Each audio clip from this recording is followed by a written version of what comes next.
Alright, aujourd'hui, on va regarder ensemble la technique isométronique. Fait que l'isométronique, c'est une technique avancée dans la progression isométrique, dans les progressions isométriques. Puis ça consiste, premièrement, à sélectionner une charge de, par exemple, qui représente, par exemple, notre 12 RM. Sur un dumbbell curl, mettons, fait qu'on prend une charge qu'à 12, on ne serait plus capable. On va effectuer une première série, on va arrêter à 10. Tout de suite après, on va faire une pause isométrique dans une surface fixe. Fait que là, j'ai installé un exemple. En fait, j'ai installé les pins de cage à squat pour faire que tu puisses aller pousser ton dumbbell dedans la pin. Fait que le but, c'est de pousser contre une surface qui est fixe, puis faire une contraction le plus fort qu'on peut là-dedans jusqu'à l'échec.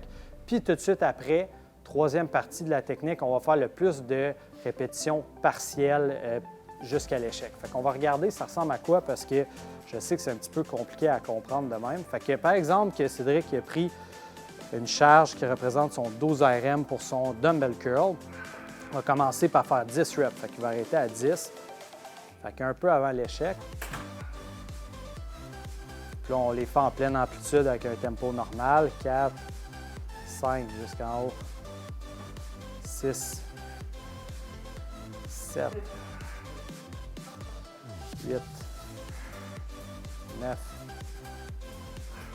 10. Là, tout de suite après, on va aller s'installer dans le setup qu'on va avoir choisi là, pour être en mesure de faire une contraction contre une surface fixe. Fait que là, il va aller s'appuyer. Je ne sais pas si on voit bien, on peut peut-être aller de côté ici. Puis là, le but, c'est de viser au moins 10 à 15 secondes. On pousse le plus fort qu'on peut. Là. On va arriver à l'échec. Ça devrait être super, super demandant rendu à ce point-là dans la technique. On serre plus haut, plus haut, plus haut. Jusqu'à l'échec. On pousse, on pousse, on pousse, on pousse. Quand on n'est plus capable, on sort. Puis là, tout de suite, on va faire le plus de répétitions partielles. Fait que environ, là, tu vas le soigner, là, puis tu vas arrêter à peu près à moitié du mouvement. Puis là, on va se rendre à l'échec. Fait que ça risque d'être entre 12 et 15 répétitions partielles. Puis après, on peut arrêter. Fait qu'évidemment, c'est une technique qui augmente beaucoup le temps sous tension. Fait que ça augmente beaucoup la fatigue musculaire. Puis c'est une technique aussi avec la pause isométrique qui va augmenter la capacité de contraction. Fait que c'est super intéressant pour un paquet de raisons.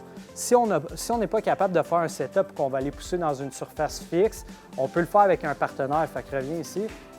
Mettons qu'il aurait fait ses 10 coups, le partenaire va mettre les mains, puis là, tu vas demander à ton partenaire de pousser contre toi le plus fort qu'on peut. OK? Fait qu'on peut le faire comme ça, puis c'est ça. Fait qu'évidemment, c'est une technique qu'on peut faire sur plein de mouvements, pas juste sur les biceps. Si on fait sur le bench, ça peut être la même chose. On peut installer des pins pour pousser dedans. Ou si on n'est pas capable de faire un setup, il faut un partenaire qui va exercer une tension contre toi.